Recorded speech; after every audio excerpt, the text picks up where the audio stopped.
morning and good afternoon, everyone. Welcome back for WHIPIC's lecture and webinar series this year. We've been meaning to meet you all again. For those who are not familiar with WHIPIC, we are the International Center for the Interpretation and Presentation of the World Heritage Sites under the auspices of UNESCO, which is a UNESCO Category 2 center in the field of heritage interpretation. We are pleased to let you know that after the past 2 years of the preparatory period, WHIPIC has been officially established earlier this year. So welcome to our very first program of this year, the online lecture and webinar series on the World Heritage Interpretation and Presentation. I am your host today, 𝗕𝗿𝗶𝗴𝗶 from WHIPIC. As you all know, this year marks the 50th anniversary of the World Heritage Convention. So to celebrate and to reflect on this monumental event, this year, WHIPIC has prepared 2 webinars and 3 lectures, overall 5 sessions from August to November. Under the theme of Bridging the Gap, 50 years of the World Heritage Convention, we will discuss the past 50 years of the convention and find our responsibilities to determine the next 50 years. Particularly during the lecture sessions, we'll be trying to connect the realms that have been disassociated so far, such as human and nature, experts and the public, and the tangible and intangible. And I would like to let you know that for the diverse discourse and wider participation, the program is in collaboration with the African World Heritage Fund and our World Heritage. So before beginning the webinar today, I would like to introduce 2 very meaningful remarks to our program. First, for the welcoming remarks, I would like to invite Mr. 𝗕𝗿𝗀𝗀𝗀𝗀, the Director of the Cultural Heritage Administration of the Republic of Korea, which is funding this program. He has sent us his recorded video. Shall we? 대한민국 문화재청장 최영천입니다. 세계유산의 보호와 유산 해석에 대한 올바른 인식 제고와 이를 통한 지속 가능 발전을 목적으로 하는 이번 강연과 웨비나 시리즈에 참여해 주신 여러분을 환영합니다. 뜻깊은 행사를 준비해 주신 유네스코 세계유산 국제해석설명센터와 공동 주최기관인 아프리카 세계유산 기금, Our World Heritage에도 깊은 감사를 드립니다. 올해는 유네스코 세계유산협약이 만들어진 지 꼭 50주년이 되는 해입니다. 지난 50년간 유네스코와 국제사회는 이 협약에 근거해 인류 공동의 유산을 보호하고 그 가치를 세계에 알려왔습니다. 또한 세계유산협약을 더 효율적으로 참여적으로 발전시키기 위한 다양한 활동을 이어왔습니다. 그럼에도 불구하고 간과된 부분들도 있습니다. 문화유산과 자연유산은 균형적으로 보호되지 않았으며 유산은 대중에게 여전히 전문가들의 분야로 여겨집니다. 또한 유산의 유무형적 측면을 통합적으로 이해하고 점점 늘어나는 갈등 유산에 대한 더 많은 논의도 필요합니다. 이번 강연과 웨비나 시리즈가 유산 해석의 역할에 대한 다양한 토론과 함께 세계유산협약의 50년을 돌아보고 앞으로의 50년을 준비하는 시간이 되기를 기대합니다. 유산 해석이 만들어 나갈 더 나은 미래를 위해 적극적인 참여를 부탁드립니다. 감사합니다. Thank you very much, Director 𝗕, for your warm encouragement and also generous support of the WHIPIC and its program. I was going to invite Ms. 𝗬𝗲𝗿𝗶𝗱𝗴𝗶 for the opening remarks. 𝗬𝗲, are you here? Yes. Oh, okay, great. I'm here. Okay, I would like to invite Dr. 𝗬𝗲𝗿𝗶𝗱𝗴𝗶, the Deputy Director of the UNESCO World Heritage Center, for the opening remarks. Please, 𝗬𝗲, the floor is yours. All right. Well, good morning and good afternoon, good evening to all of you, wherever you are. I'm Dr. 𝗬𝗲𝗿𝗶𝗱𝗴𝗶. I'm the Deputy Director of the World Heritage Center, and it's my great pleasure to be with you today. So warm greetings to all of you from the International Center for the Interpretation and Presentation of World Heritage Sites and everyone joining this webinar. It is really a great pleasure to be with you today to give these opening remarks on behalf of the World Heritage Center to UNESCO Category 2 to be able to present it, also known as WHIPIC, to be able to present the World Heritage Center at this meeting. I'm pleased to join in the opening webinar of the 2022 online lecture and webinar series. This is WHIPIC's first major project since its establishment earlier this year in May. And this is in coordination with the African World Heritage Fund, which is another Category 2 center, and we work with very closely. So on behalf of the World Heritage Center, I would like to note that in partial celebration of the 50th anniversary of the UNESCO World Heritage Convention, this series also reflects on the developments and changes to World Heritage over previous decades, as well as engages in conversation about what over the past 5 decades, the convention has not only protected the treasures of South Korea, but the treasures of all humanity. The convention concerning the protection of World Heritage, cultural and natural, has become the most ratified international heritage protection treaty in the world and provides a unique mechanism for international cooperation to bring together people and resources to safeguard heritage. In all regions of the world, many countries have proposed events to mark this anniversary, and it is a joy to share this landmark moment together with you.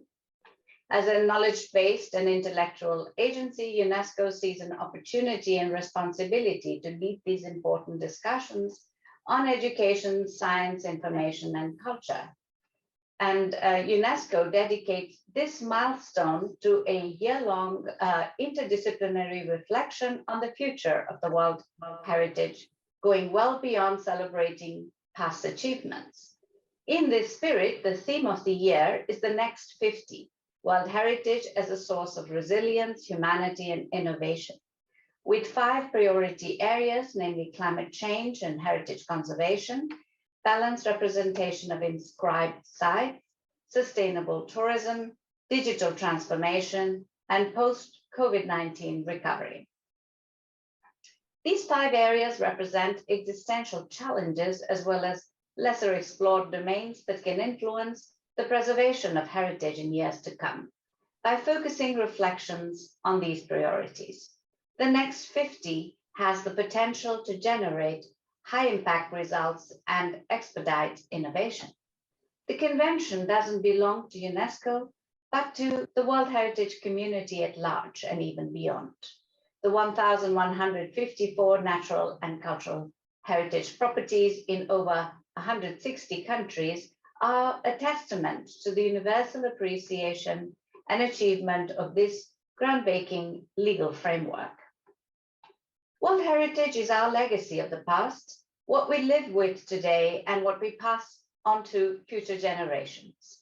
As we celebrate the past 50 years of the most ratified international treaty for cultural and natural heritage preservation in the world together, we also look forward to charting the next 50 years of this convention, focusing on the 5 areas for future generations to come. On behalf of the UNESCO World Heritage Center, I want to thank you for all your work and support for World Heritage and wish you a happy 50th anniversary to the 1972 convention and to all involved in its implementation. I want to welcome you today to all of you to this series and to the opening webinar, including the 4 participants from the African World Heritage Fund, ICOMOS-ICIP, and our World Heritage. I'm hoping it will encourage and enrich ongoing discourses surrounding World Heritage and its interpretation and presentation. So from the World Heritage Center, we look forward to the meaningful dialogues from this opening webinar, and we are excited for the fruitful discussions that will arise from the rest of the series. Thank you very much.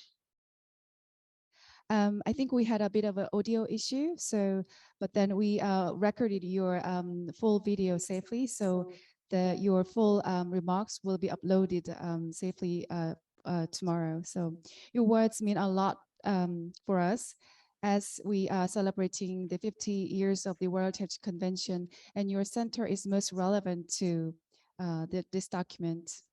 Now, let us begin our main event today. I would like to start by introducing our speakers. There are 2 presenters and 2 discussants. First, we have Ms. Kerime Danis, Secretary General from ICOMOS-ICIP, the International Scientific Committee for Interpretation and Presentation of Cultural Heritage Sites. She will give us a 10-minute presentation on the heritage interpretation in the World Heritage Convention's history. She's trained as an architect and heritage consultant with 40 years experience in heritage conservation and architecture, both in Australia and in Turkish Republic. And then we have Mr. Souayibou Varissou. He will give us 10-minute talk on the overall 50 years of World Heritage Convention. Souayibou is a current Executive Director of Africa World Heritage Fund from 2018. As an archaeologist and heritage manager, he undertook a series of researches in West Africa and was involved as a heritage practitioner of local, national, regional, and global scope in various capacities. After the presentation, we will be having a discussion with our 2 discussants, Ms. Haifaa Abdulhalim from Our World Heritage, a new global initiative in heritage protection. Haifaa has also worked for IUCN for more than 12 years in the World Heritage Program and has been a specialist for natural and cultural and linkages in the diverse fields in Arab region. And finally, we have Ms. Miray Wosinski, Cultural Heritage Advisor and UNESCO Liaison at the Bahrain Authority for Culture and Antiquities in the Kingdom of Bahrain. She worked as the rapporteur of the 44th World Heritage Committee last year. Now, before Kerime's presentation, I would like to emphasize that the audience's participation is also very important to us. So if you have any questions or ideas, please leave your thoughts on the comment section, either on YouTube or Facebook. We will cover them right after the panel discussion. So Kerime, are you ready for your presentation? You have the floor. Yes, thank you, Harry. Much appreciated.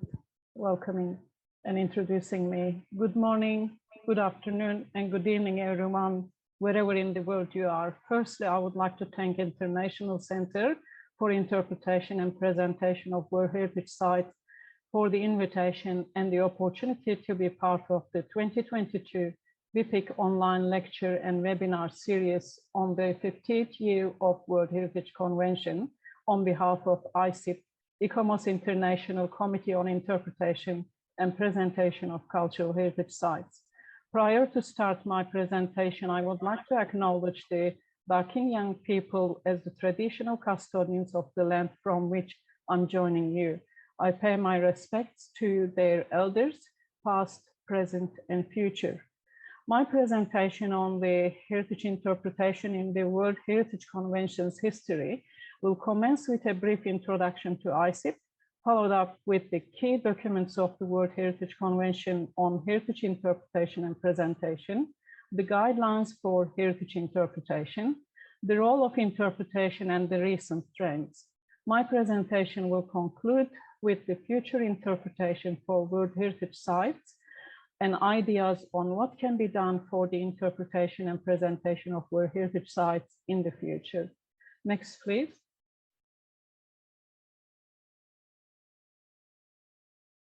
Next slide, please. ICIP board, who have been leading the committee for the last 4 years, consists of President 𝗕𝗿𝗶𝗱𝗶𝗴𝗏, Vice President 𝗕𝗿𝗶𝗿𝗀𝗍𝗏, and Katz and Varissou and myself. ICIP is the ICOMOS International Committee on the Interpretation and Presentation of Cultural Heritage Sites. It was established to study the evolving technologies and techniques of public interpretation and presentation in relation to how they can enrich contemporary historical discourse and heighten sensitiveness to universal values and the particular modes of human expression embedded in cultural heritage sites. Next.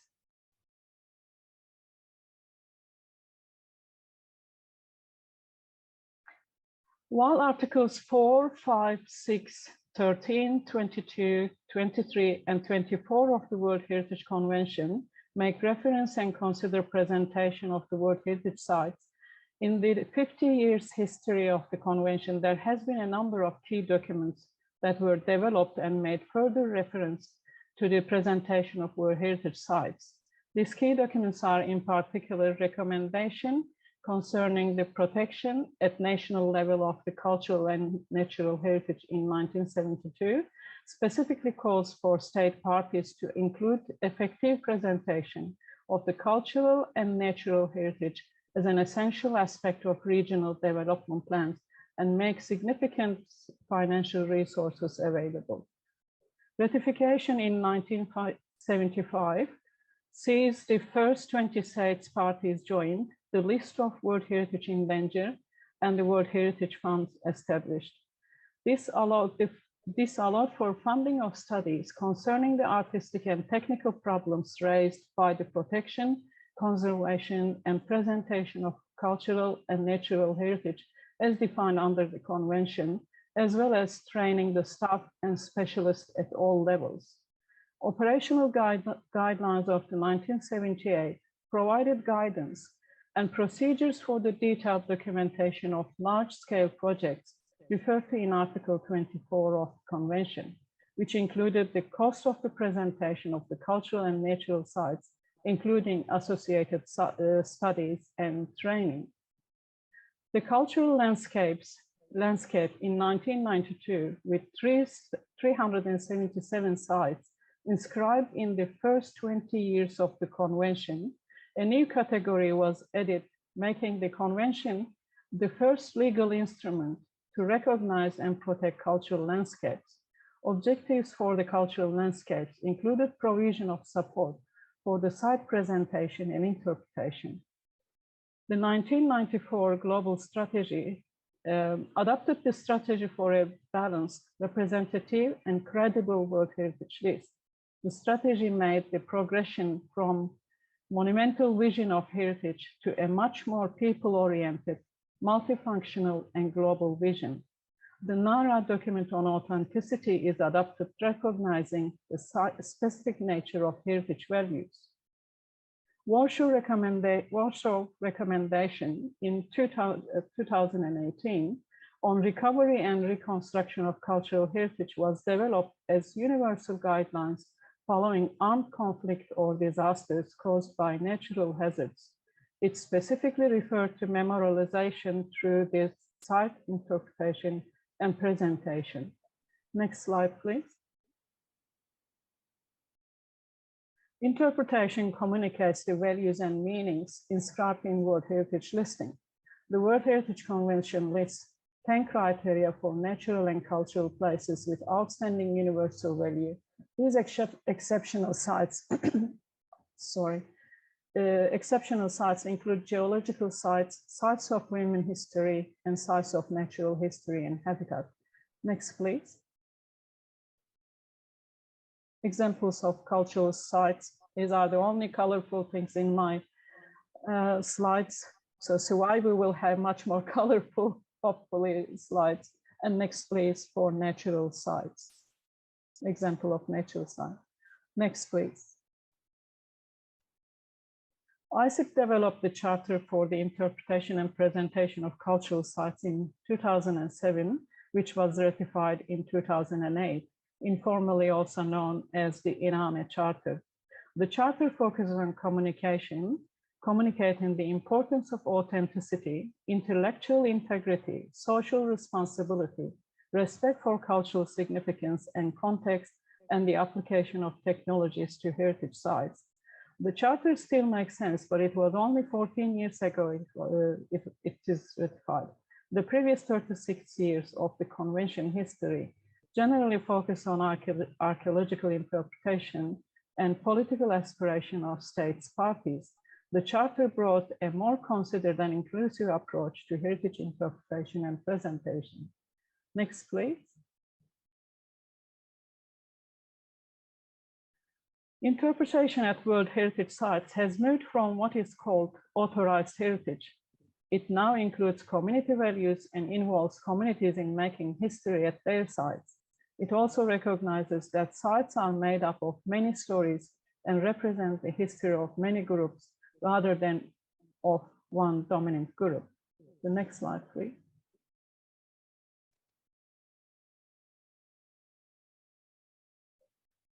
The future for interpretation of the World Heritage Sites will recognize many voices, will tell many stories, will make use of digital technology, will involve communities in the telling of their own histories, will tackle difficult stories, will respond to pressing contemporary issues such as refugees, war, and post-disaster reconstruction, will create effective messaging about climate change, will address the loss of traditional knowledge, tangible evidence of World Heritage places due to climate change.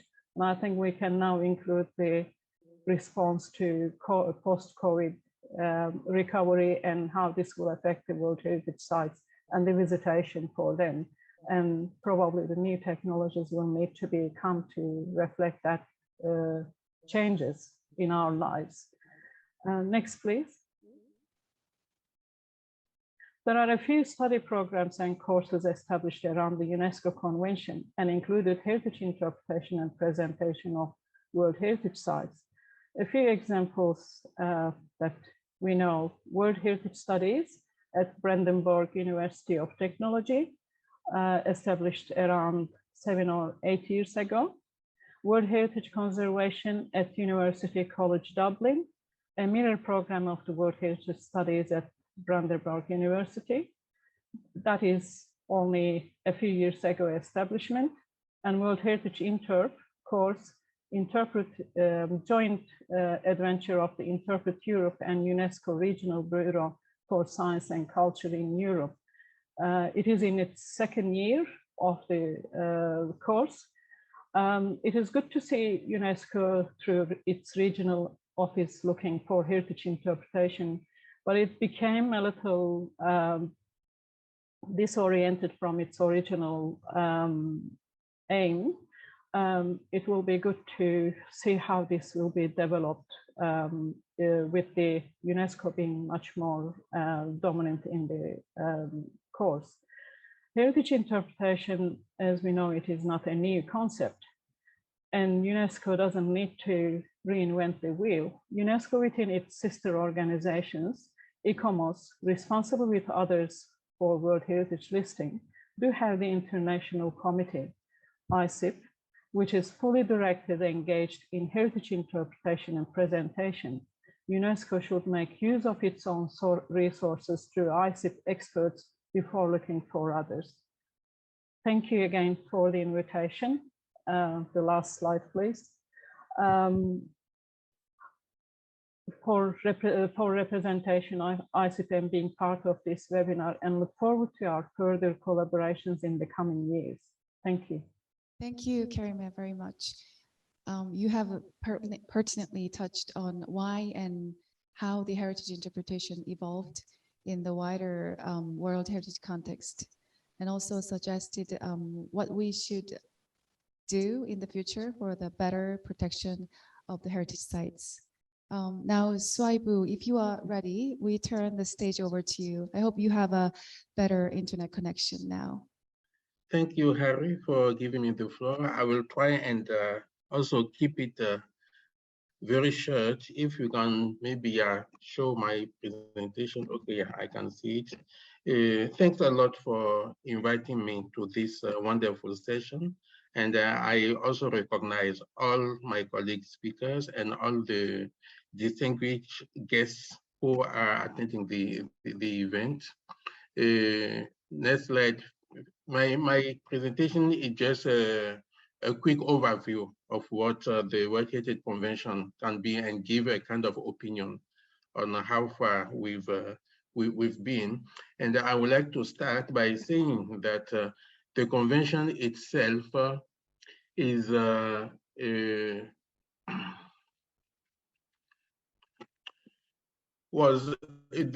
aim of the convention is to really promote cooperation among the nations and ensure that development is happening in a sustainable way using heritage protection as a mechanism.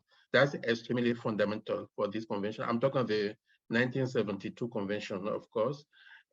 And so the idea to put site on the World Heritage List is also the basis is how to define the outstanding value of those properties that are then, proposed nominated by different state parties as part of their right as a state party to the generation to the convention. The convention itself was adopted just ago. It was in Paris, and as it is now, my connection is still unstable. It has almost reached universality in terms of adoption, which is making it one of the smartest and the wanted, if I can say, convention in the UN system. But look, in 1994, something extremely important happened also in the life of the convention, which is the World Heritage Committee adopting what was then called the Global Strategy for Representative, Balanced, and Credible World Heritage List, with the aim to ensure that the list they reflect that diversity, that variety of world cultural and natural heritage of outstanding universal value. So all what will follow will be a way to see how the profile of World Heritage, the World Heritage List is looking like now, and what are a few challenges that we can in the limit of 10 minutes. Now it shows the sites on the global map, shows that we have World Heritage everywhere, even though on certain part it's more, it's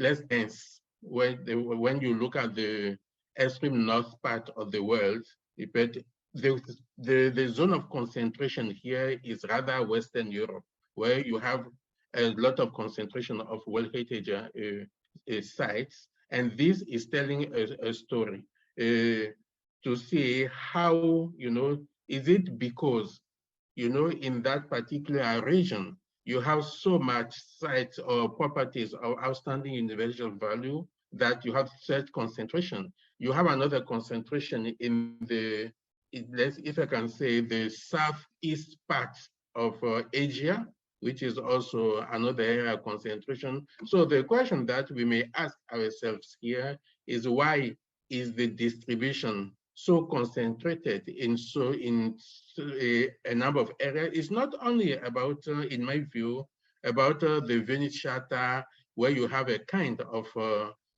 heritage which is promoted through this convention, turning basically around monumentalism, materialistic issues, but also is probably because of some commitment that various state parties would show through putting resources in, heritage issues that are happening. Next slide, please.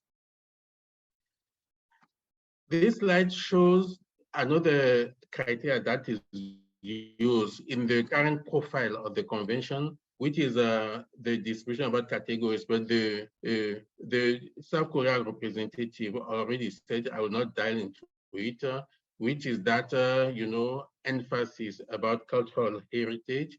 It's more than 3/4 of the list, which are cultural. It shows something that probably say that the emphasis have been cultural all through, and discussion have been happening to see how other categories can also be better represented. Next slide, please. Which shows then the regional distribution, which I know once again shows some discrepancies in the world, where, you know, one region, which is the region of Europe and North America, is hosting almost half of the World Heritage sites, and the others are more or less sharing the other half.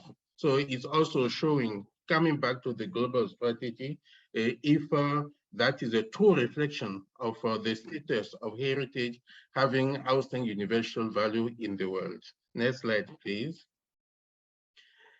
Then we have another reality here, which is about the World Heritage List in danger. That this also shows a reality where currently the Arab states, which are composed of a limited number, I think 11 state parties, I'm not mistaken, are hosting 40% of the World Heritage List in danger.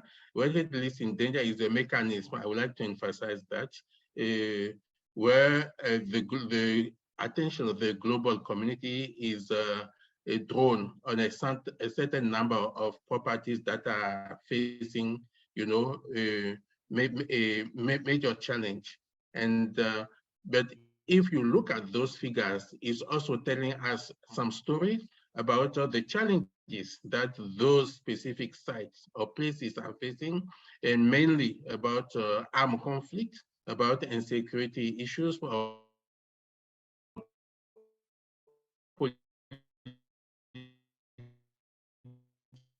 political crisis.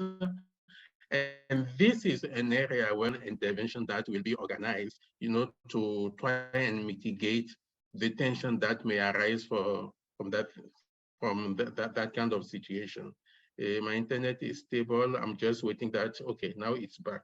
And then the next slide is, you would understand that most of the slides that I showed are, if I can say, gray area. We cannot say that the World Heritage Convention has been extremely successful. It has been actually the number of countries that are parties to it. Also the conservation protection of places having outstanding value in the world. That's for sure, the convention has done that.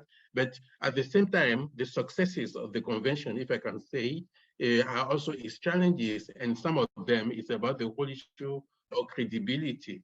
Look at the whole politicization, the imbalances that I showed, the influence of political mechanisms in decision making, the also challenge that the evaluation system and monitoring system have been facing. You have also some difficulty for the convention. I can say even for the expert-driven process to really address issues around development, human-based values, and all those things. That is also a challenge.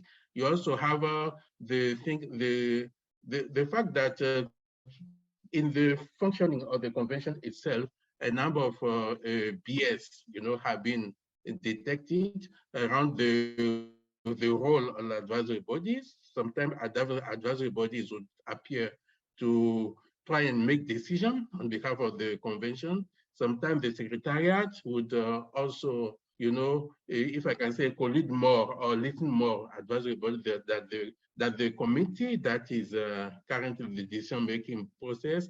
We also have a category 1 center that appeared. And you have so many things that happen. I will not touch on site interpretation because Kerime just talked about it. So let me then stop here just by saying that, in my view, the successes of the convention are also its challenges, and we can only keep, you know, working hard to make it more reflecting the diversity of the world of places having outstanding value. Thank you very much. Thank you, Souayibou, for your presentation. You have addressed the honest current state of the World Heritage Convention now and the issues that it's facing, including the imbalance of the list and the struggling coexistence of the development and the conservation. Your points and questions naturally lead to our next discussion. So thanks again, Souayibou and Kerime, for your well-organized history and rightly put questions on this issue. Before we go into further discussion, we also want to listen to our discussants, Haifaa and Miray, and their thoughts on the presentations. Haifaa, do you have any points or comments to address regarding Souayibou and Kerime's talk? First, I would like to thank you for the invitation for such important program, especially in this time. And like we are talking about 50 years of one of the most implemented international convention or international agreement in the world, which is also one of the most implemented. So yeah, I think like looking at these presentations and also thinking and based on like on-ground experience, I found that challenges of the World Heritage Convention implementation and interpretation are interconnected in a way that one of the main issues that we don't really understand what we are dealing with. Like we apply like for nomination, we apply and inscribe these sites on World Heritage List, but we don't really understand what we have in these sites, what kind of values we have. So sometimes, for instance, we only focus on OUV as important value, and we forget about other local values, which also should be considered, especially if we are talking about sustainable development and community development. In another note, like sometimes we talk about politicization of the convention.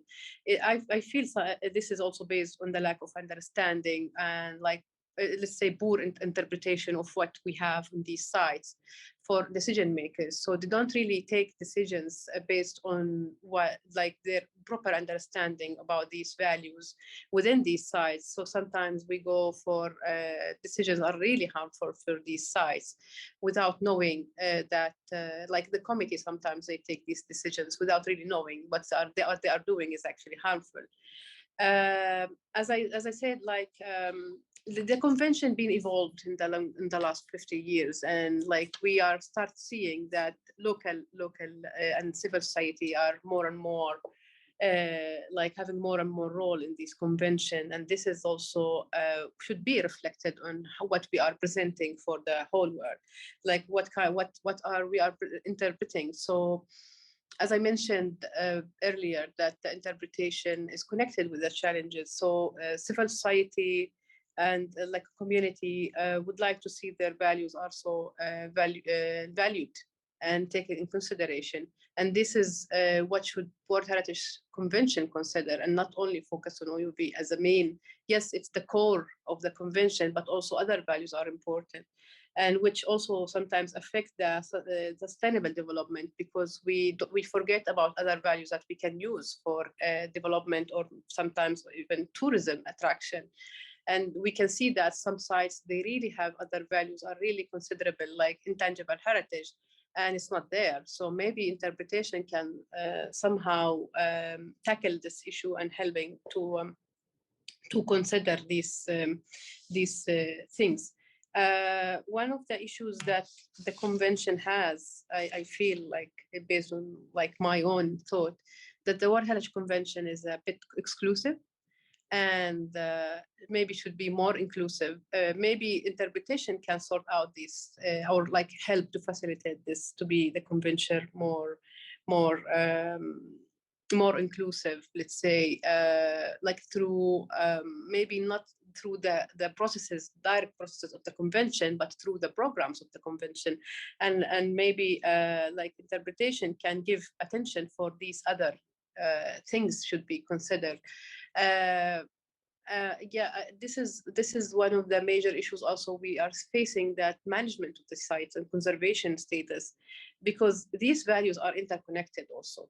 So we cannot only focus on OUV and forget others, because in a way, if we like forget about others because we don't really consider these values within our interpretation of these sites, we will forget about this connection, and even OUV will be affected by these measures.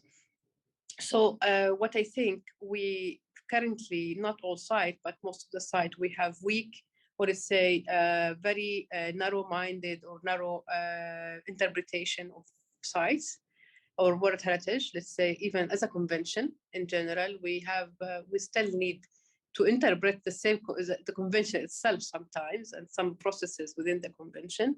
And we need to have more comprehensive and wider vision about the convention and how we can use it also, not as a convention for inscription, but also as a tool for conservation and development for community. And lastly, I just would like to say that maybe civil society also can help us. Like, we need more stronger role for civil society in the convention. Yes, we start seeing some, I can say, humble step or baby steps in intervention of or involvement of civil society, but still we need to see them. We need to hear them, because like the civil society, they are not allowed to be involved in the discussion. They are given only 2 minutes sometimes after the decision been made. Maybe we need this also to be considered, and maybe like civil society can help with the interpretation, can help civil society to send their messages in a way. Yeah. And thank you.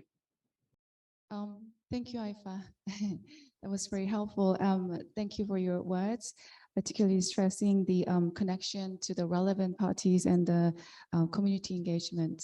Thank you. Miray, did you have any thoughts in regard to the presentation as well? Thank you, Harry.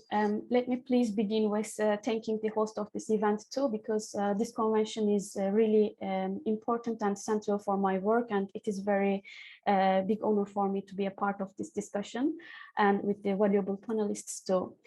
So as my colleagues also mentioned, this convention is one of the most successful UN conventions.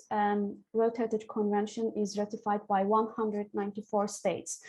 And the most famous product of the convention, if I may say product, is the World Heritage List. It is very prestigious to be on the list, but the investment required to be inscribed on this list is also huge, which makes me always think that the protection, management, and presentation of these sites has to be the priority, because it is not about just scoring a point for the states, but it's also how we communicate these sites, how we protect and manage these sites. It's very important.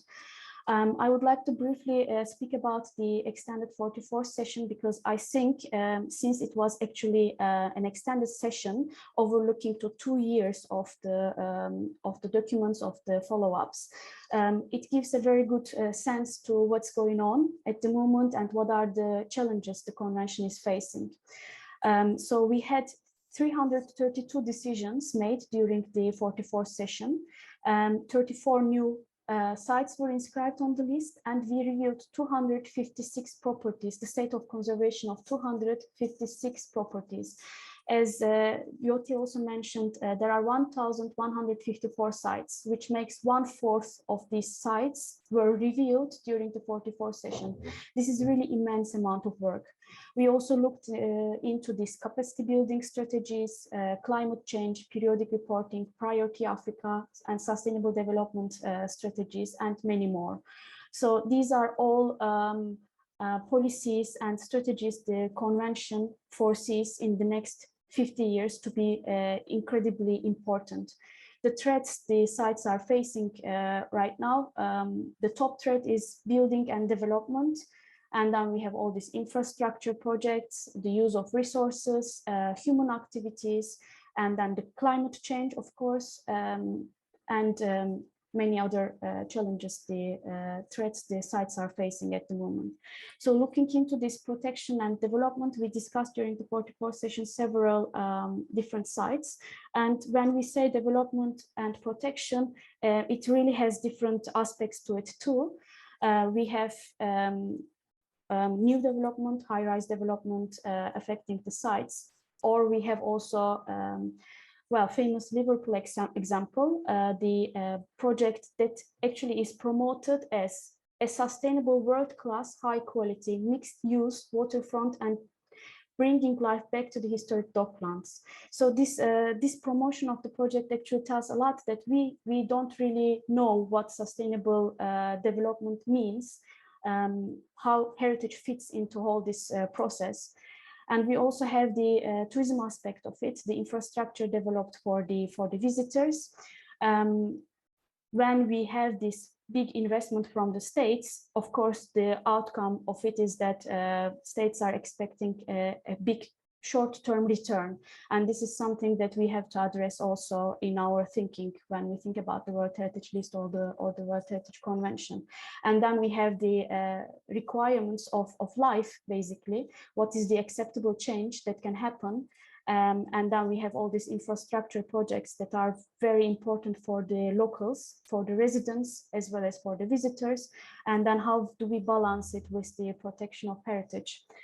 In my opinion, the heritage interpretation, communication and presentation is very crucial to tell the story of all perspectives. We have to understand the sites, what is the value for the locals, what is the value that the site has to become a world importance, and how do we develop this appropriate content, and how do we transmit this message that the site is actually carrying.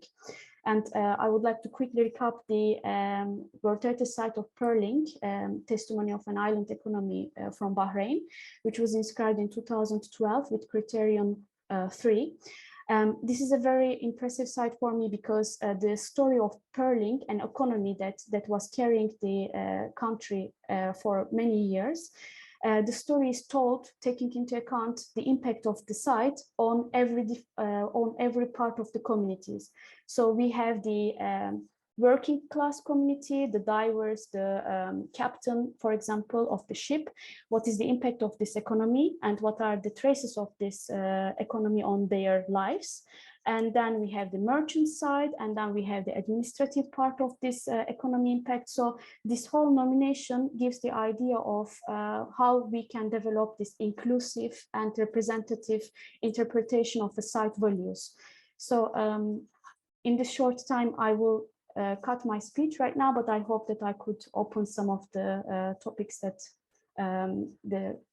that can make you think and wonder how we are going to progress further. Thank you. Thank you, Miray, for your critical perspective and the importance of heritage interpretation on to get more multiple perspectives. Okay, now I would like to go into our first discussion questions. So we partly touched the topic, but what do you think is the biggest challenge that the World Heritage Convention is now facing? That is, what do you think is the most significant agenda now? Since we have a diverse background, it would be great if you can speak from your perspective, from your experience. No, thanks. No, for me, the biggest challenge that I'm really seeing is a challenge of credibility. We are seeing in the region I'm from, which is Africa, a number of governments that don't even want to go to World Heritage status anymore, because for them it's a list of preventing, including preventing development, which is, as it was just said, one of the biggest challenge in an underdeveloped region in terms of infrastructure, equipment, and things like that. Credibility also because the role of politics, which is a part of the processes of what the World Heritage implementation has become extremely high. I'm even a bit afraid to say that even advisory bodies are now involved into politics. It's not always knowledge-driven process anymore. Sometimes politics also and it's quite worrying with the credibility thing when the list is now only, if I can say, or mainly for countries that have the financial resources to put that on the list. So in which extent is it reflecting truthfully, if you can say, site or places that have potential to be on the World Heritage list? So these are questions that I think for me, that's one of the biggest challenges. The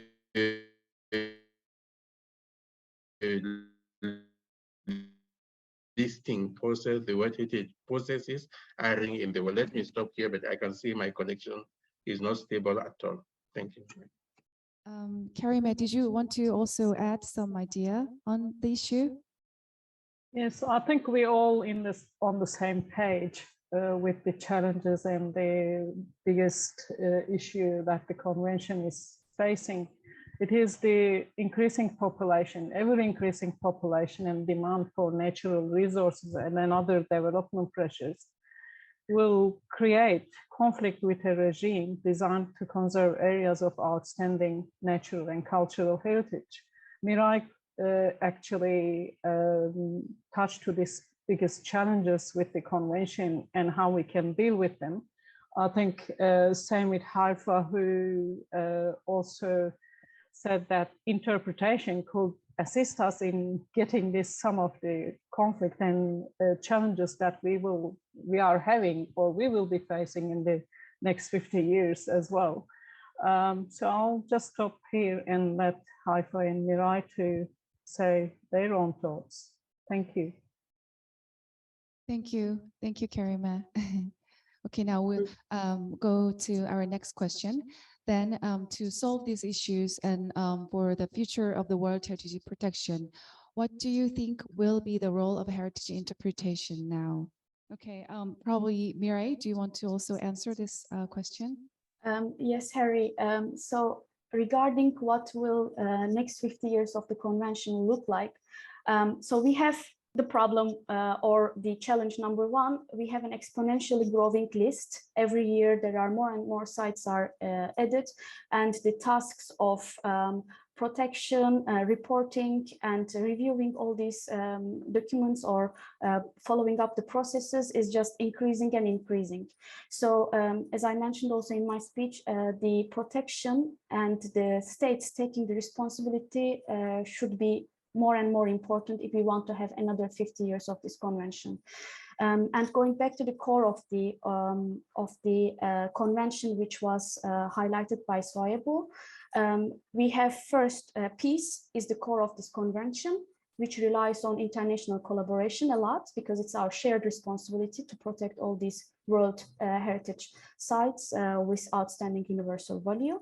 And the convention also is designed relying on scientific and objective studies. So somehow we have to have this balance because we have one extent this expert-driven process, which is sometimes lacking the human factor, sometimes overlooks the values that the local residents and the citizens of the place are actually giving to the site and what is important for the scientific purposes.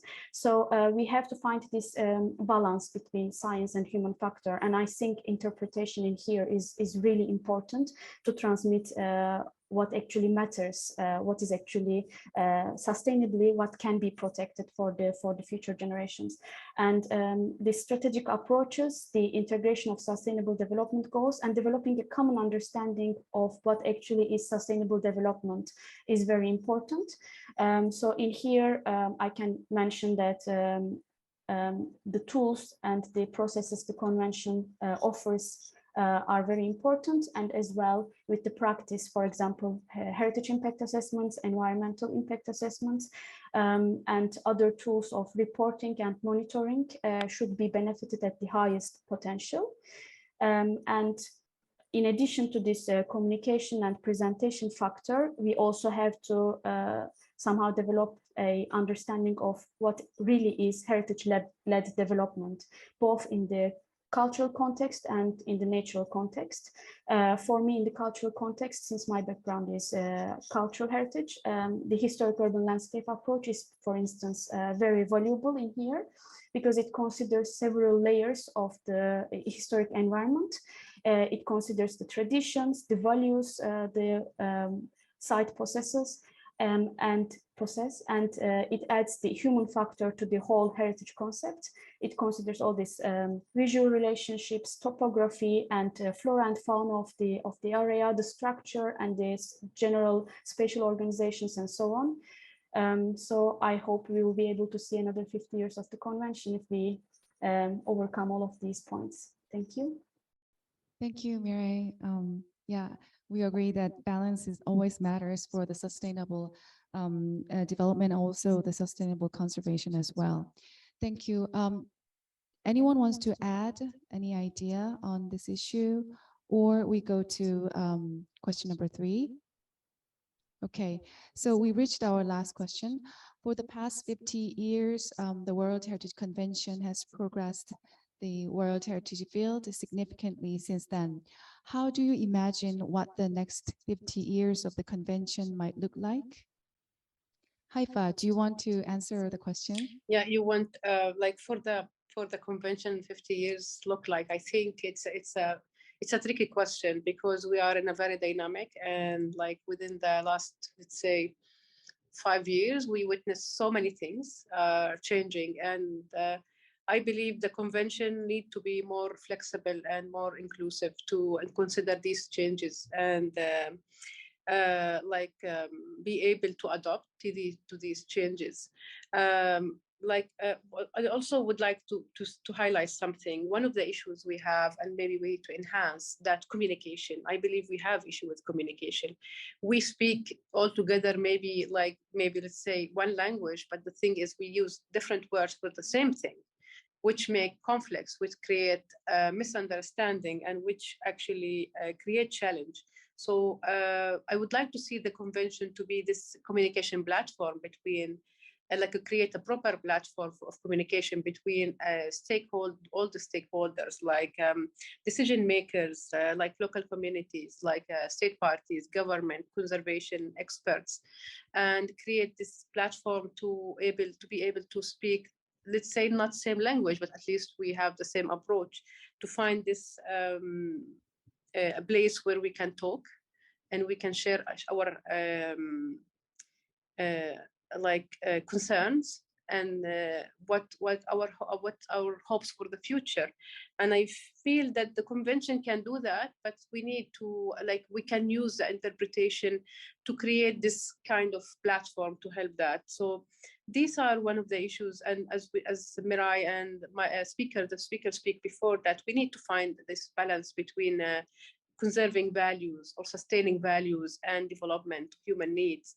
And we also, I really wish to see the convention more and more consider these intangible practices, because it's actually integral part of explaining what we have in these sites, because we have values, but we talk about this intangible. I know the convention talk about the tangible values, but the intangible values are critical to create these communication platforms. Yeah, thank you. Thank you very much, Haifaa. Kerime, did you also want to answer the question? Colleagues mentioned interpretation will be one of the, I think, key point in the next 50 years of the convention, specifically for its meaningful and balanced approach and inclusiveness for all layers of history associated with the World Heritage Site. As Haifaa mentioned, the local values and that intangible values are not visible within the World Heritage Sites and as part of the outstanding universal value inscriptions. So it will be much more probably talking about the, bringing in the those values, not just only the outstanding universal value as the place was inscribed for. It has other layers that should be considered for all levels of stakeholders associated with the place. And then increase maybe the studies that I mentioned in my presentation, studies and training, funding for training and studies and presentation and interpretation within the next generation that will have all of the aspects of how to disseminate the information about the place, utilization of all technological aspects, but also considering that not all of the World Heritage Sites or the places will have same technological advancement, that it needs to be considered case by case or for specific areas for inclusiveness, balanced approach, and have all voices being heard. That could be whether other ways of, we need to find new ways of communication, as Haifaa specifically mentioned, and to have that communication platform. Yes. Thank you. Thank you. Multiple voice is one of our key words for the 50th anniversary of the convention, I think. Thank you all very much. Now, I would like to take some questions from the public participants. Some of our audience's questions was, I would be particularly interested in future sessions to hear about successful interpretation at living heritage sites where space is limited and in constant use. So probably who could speak about this question? Also, Kerime, I know that Australia has a lot of living heritage sites as well. Yes, and we use them significantly and constantly. We try to engage with community and also adaptively reuse most of the heritage sites. We have challenges, obviously, with users of the places. While community and visitors appreciate the place, their users and the challenges that you face in looking after the place, it just makes it difficult to manage these aspects. I don't know exactly. I'm not directly involved in World Heritage Sites management of them, but I would be interested in hearing if Miray or Haifaa has any direct involvement with World Heritage Sites that well, lived and appreciated. The Blue Mountains in Sydney, metropolitan Sydney, is also World Heritage Site, which is well frequently visited and appreciated. It's the interpretation there, I think the actual physical fabric. The fabric itself is actually tells the story, while also you have the intangible heritage, which is the Aboriginal cultural aspects of the Blue Mountains. That is many layers and natural values of it still being considered for heritage interpretation and different aspects. We clash with the Aboriginal cultural aspects of the sites, as well as the colonial and European heritage that embedded on top of this, the traditional custodians of the land. So recently we've been focusing on these aspects and trying to bring forward and appreciate and acknowledge the traditional custodians embedded within the landscapes and natural places and cultural places, specifically within the waters and all these riversides and forests. Thank you, Kerime. I think intangible and spiritual aspects of the heritage is getting more and more important. Anyone wants to add some thoughts, or shall we go to the question, another question? Okay. So we have another question from the audience. So the question is, Miray, sorry. World heritage sites are preserved in different parts of the world.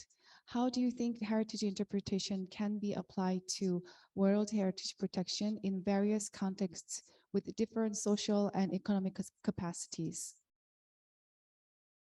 Probably Souayibou, since you have stressed the economic aspects of the heritage preservation, do you want to answer some of the questions? I mean, the questions here?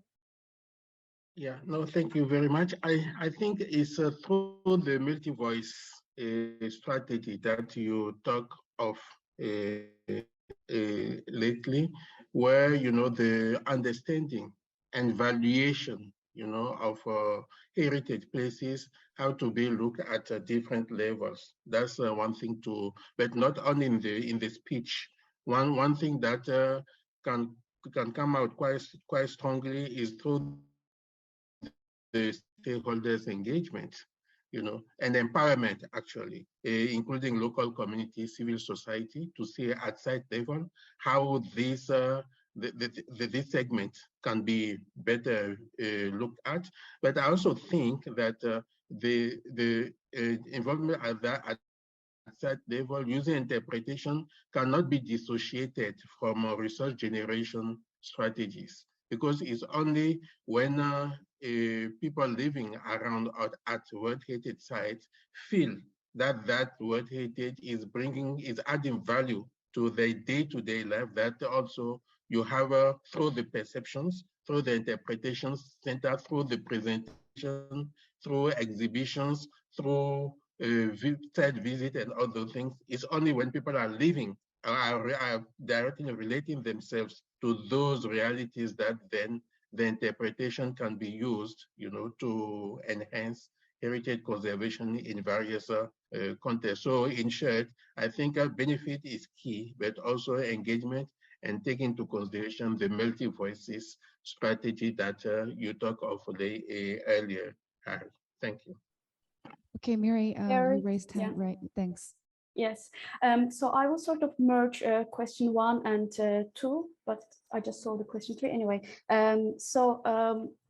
I wanted to share the experience from Krakow, because the experience that I shared from 𝗕𝗿𝗶𝗴𝗶, it is still, of course, a city that is in use, but the tradition the site was inscribed for is no longer in use. So it can't be considered as living heritage, perhaps, but it is still an interesting example to look into in this as part of question 1. And regarding the experience in Krakow, because I'm also involved in the presentation of the city, and we are continuously discussing on how to improve the status. As you know, Krakow in Poland is increasingly becoming popular for the visitors, for the international tourists, but of course we have the residents in here. And one issue that we noticed is that since it was a site inscribed at an early stage, it was one of the first sites, one of the sites that was inscribed in 1978, one of the first 12 sites actually, which is very meaningful for Poland. But the local community, the residents of the city, are not actually aware of the value as a World Heritage Site. So we have one layer, one context that we have to communicate these values to the local residents and come up or understand how these values are evolving over time. So we have this long-term Krakowian residents that has to be communicated, but we have also these businesses. When we are talking about different economic auras, we have the international businesses and local businesses. And these businesses have the local employees and also international employees. So all these different backgrounds are really making it challenging for communicating the heritage. And then we have also, of course, the visitors that needs to learn and understand, and somehow, sometimes they actually know World Heritage related aspects more than the residents. And of course, we have all these cultural institutions, the governmental institutions that are important stakeholders. So we have to use all these different aids. As Souayibou also mentioned, technology is becoming, of course, a really integral part of our life. So we have to find innovative ways of involving all of these different layers so that we can actually address the different generations too. So little competitions, exhibitions, and also some online tools that you can experience the place at the same time, learn and hear and play perhaps in the historic city, and just understand much better in this way. Thank you. Thank you, Miray, for your diverse and rich examples. Our next question is addressing directly to Miray. So the question is, Miray mentioned that one of the core goals of the World Heritage Convention is peace and peacekeeping. However, the destruction of the Bamiyan Buddhas in Afghanistan is a rare case that World Heritage Site status can draw attention and worsen conflicts. How can we work towards the continuing relevance and importance of the convention to preventing recurrence of events like that of the Bamiyan Buddhas? Miray? Thank you. So these Bamiyan Buddhas or heritage sites in, for example, in Syria, Palmyra, or etc. This is a great example how important culture is actually, because it is directly the identity of the community. And these cultural sites, unfortunately, have been a target to this kind of distractions, just to force the communities to disconnect from their sites or make a statement by just destroying the heritage of a community. So this should actually bring all this international community together even stronger, because it is at the end a shared responsibility to protect this kind of sites. It is not, it is the idea of the World Heritage Convention, even though it started with Abu Simbel temple's relocation and saving all of this heritage for the name of whole world. This collaboration and peacekeeping is also the shared responsibility of current communities, current states. So I think this is a great example, even though we can't just physically go and defend in some cases, but we can really raise awareness on an international level of this international responsibility and try to prevent this kind of actions happening in the future. Thank you. Thank you, Miray. So we have another question. So this question is ideally for Souayibou or Haifaa to answer. OUV is the cornerstone of the World Heritage Convention, but as Souayibou previously mentioned, the credibility of the convention is at risk due to many conflicting ideas, such as development versus conservation and political goals versus the original ideals behind the convention. What is your opinion on the relevance of the World Heritage Convention? Do you see it waning or growing in the immediate future? Haifaa or Souayibou, can you answer? Okay, I can try, and then Haifaa. I think the convention is extremely relevant and important as its successes in the world over the last 50 years. Nobody can deny that. You know, the convention helped to protect, to identify, protect, even sustain a number of places, you know, being of nature, of natural value or cultural value. But it's true that the emerging challenges because of the evolving needs of the users or custodians of the convention is that reality is becoming more and more a challenge for the relevance of the convention to address the reality that are sometimes contradictory. You know, development is about to move. For instance, the protection is about you are fixing something over time. And these are some contradictions that come on about the practice of the convention. Personally, I don't think that that this convention can be, you know, stopped anytime because of its popularity. But I think that it cannot keep running away from emerging needs. For instance, you can see I'm from Africa, where you have 60% of the population under the age of 25. And with that youth, you have a huge mass of people which are coming up with new needs in terms of job opportunity, education, all the fourth revolution, the new technology, which I think that in terms of interpretation, for instance, have to be taken into consideration at various levels those places. So I think the convention will survive, but as Haifaa said it before, it just has to be more flexible and more accommodating on the evolving needs on the ground so that it doesn't contradict what has been going on. Now, on the third question, just a word also to bring another example, which is the one in Mali with Timbuktu, and a number of sites that were also targeted because of they're on the World Heritage list. So World Heritage also gives that visibility that sometimes becomes an easy target, if I can say, a target for negative thinking people. It also happened within community. I don't want to name sites here, but we also know that some sites in Africa were jeopardized, even destroyed because of conflict within community. And then our conflict about resource, you know, our benefit sharing But it's okay, let's then destroy because we are not benefiting from that. And that had led to huge, discomfort of government on how to report that kind of reaction or behavior from local community. But it's true that World Heritage is it is always double-faced, as I said. I'm quite convinced about that.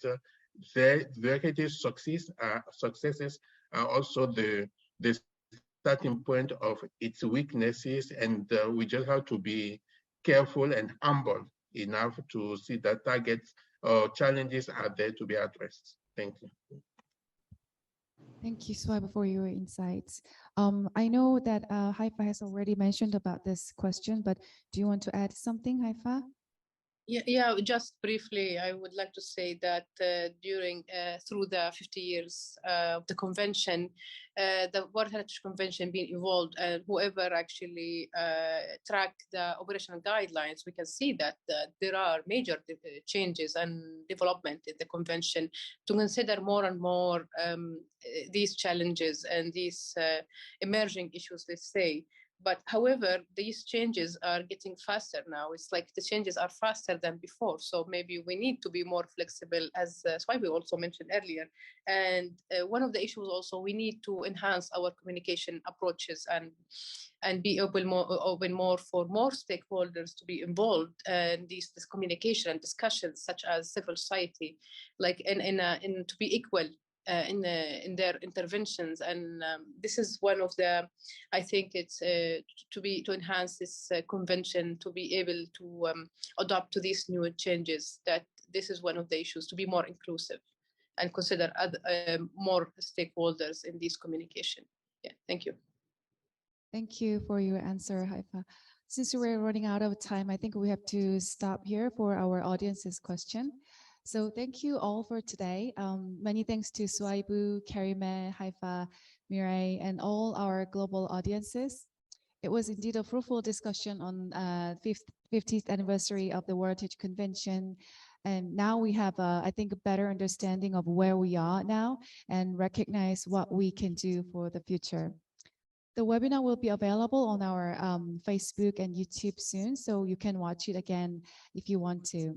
So before closing today's event, I would like to promote our next session, which is a lecture this time. The second session will be held in September under the theme of human-nature coexistence through heritage interpretation. The lecturer will be Dr. 𝗕𝗿𝗶𝗴𝗶𝗴𝗴, the Vice President of ICOMOS Nigeria. She was also at World Bank as a senior social development specialist in the Africa region and worked on climate actions. Further information, including the detailed schedule for the event, will be published through WHIPIC's online website and social media. We still have 4 more sessions to come, so please join our upcoming events as well. Thanks again for joining us today, and we hope to see you at the next lecture in September. Thank you, everyone. Bye.